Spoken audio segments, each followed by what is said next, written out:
The reason people change is because of pain. The reason we grow is because we get uncomfortable and we embrace being uncomfortable. But being honest with the pain that we feel is usually the prime mover for people to do the work that is necessary to push to the edge. And in the space of world leading athletics and arts and business, everybody works hard, right? And some people work smarter, but everybody works hard. So there's a balance in modern time right now about running to the edge and then properly recovering. So why would somebody run to the edge? To the capacity that they have within themselves. But when we talk about capacity, we're talking about emotional capacity, mental capacity. Long gone are the days where it's just physical capacity. Like you can get your heart rate up relatively easily, and that is the old way. It's still relevant, but that is an old way to think about capacity building. That's not the case anymore. And what we do is we spend time working to understand the strengths of people. We want to understand where they want to go and how they want to be on that going in their life. So that's like setting a vision. Okay, so there's a difference between pain and suffering. There is a difference between there. We're all suffering. We all have suffering. We all have an emptiness or a dark place or corners inside of our spirit and our mind that are not fulfilled and watered and full. Like we all can relate to that. And when I'm talking about pain, I'm not necessarily talking about suffering, but acknowledging our suffering, being in touch with the pain, that's enough to say, when you're really honest, that's enough to say, I can't do this. I don't want to do this anymore. Like this is not the person I want to become and be on a regular basis. It is healthy and necessary to feel all of the human emotions. When we ask people, what do you want in life? Most people say, I want to be happy. Wait, hold on now. If grandma dies, do you want to be happy? That's like, really. When your child is sick, do you want to be happy? No. I think the answer is that we want to feel all of the human experience to its fullest, but never lose ourselves in it, but to experience all of it.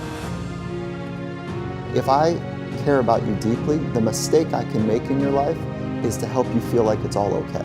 Like, oh, it's okay. It's okay that you're drinking and driving and you killed a 14-year-old. That's no problem. Like, you'll do better next time. No, the work is to say, well, what's this like for you? To feel that pain, so you make the commitment to say, no, I can't do this anymore. And that's when it becomes really real.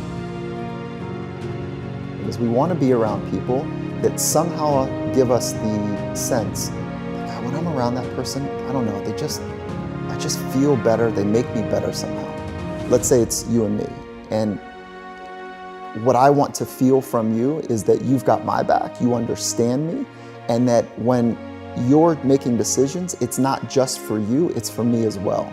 And so a rising tide floats all boats.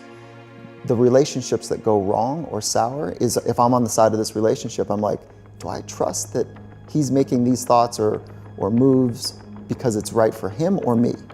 And the sour relationships are the one where it's really just good for you, and I'm just casualty in your experience. But we are a relationship-based organization. If Coach Carroll was here, he'd say, that's how we run the organization, a relationship-based organization. And that we found that to be incredibly valuable because none of us do this thing alone. And if we're really gonna go the distance and really step into the frontier to do the amazingly difficult, challenging things, we need to lock arms to stay in the trenches long enough. And what happens for most people is we lock arms, we say, oh yeah, let's go get it. And then we lock arms, and as soon as it's hard, the brain kicks in, and the survival mechanisms in the brain are stronger than the thriving mechanisms. So the survival mechanisms of the brain light up, and what do? We save our own ass, and we unlock our arms, and we take care of ourselves. That is how people fray in rugged and stressful environments, emotionally stressful environments. We unlock. And so the extraordinary are able to stay the course, locked arms, because they're mission-minded, they're really clear about what they want to experience, and they bet on each other. You know, we'd like to think that we are all a pebble in a pond. And so the weight of the pebble indicates the ripples in the output, you know, the effect. And those inner circle, like there's a greater impact, and then as you spread out, you know, especially through social media, there's larger impacts. But yeah, it is available. Like, you're in relationships in every community that you're in, And like, I don't know if you have spent the time to articulate your philosophy and to be able to get it in maybe 25 words or less, maybe down to 4, 3, or 2, 1 word, you know? And so that type of work, investing on the clarity that you have within yourself, allows us to have a greater weight in that pebble. And so from clarity, we can train our mind to have conviction in stressful environments. And the clarity also allows other people to know really what we're about.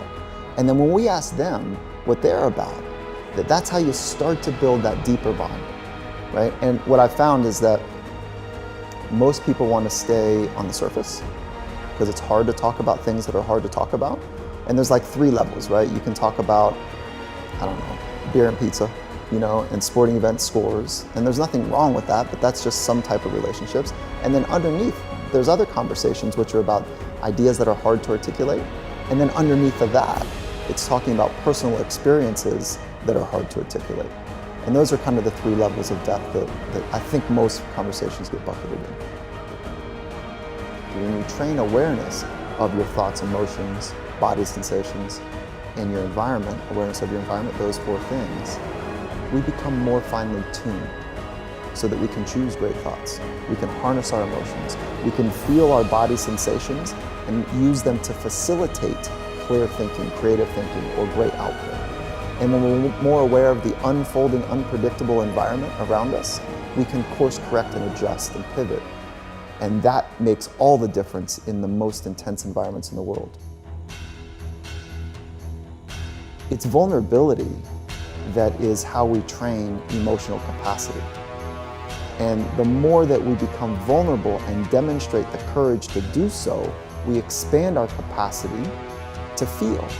And if I know I can go to the extreme edges of an emotion, and I start to feel a little bit of an emotion and kind of rapidly going towards, let's say, out here is like panic, like high fear, and I'm starting to feel anxious, or I'm starting to feel something on that scale, well, I don't have to panic at anxiety.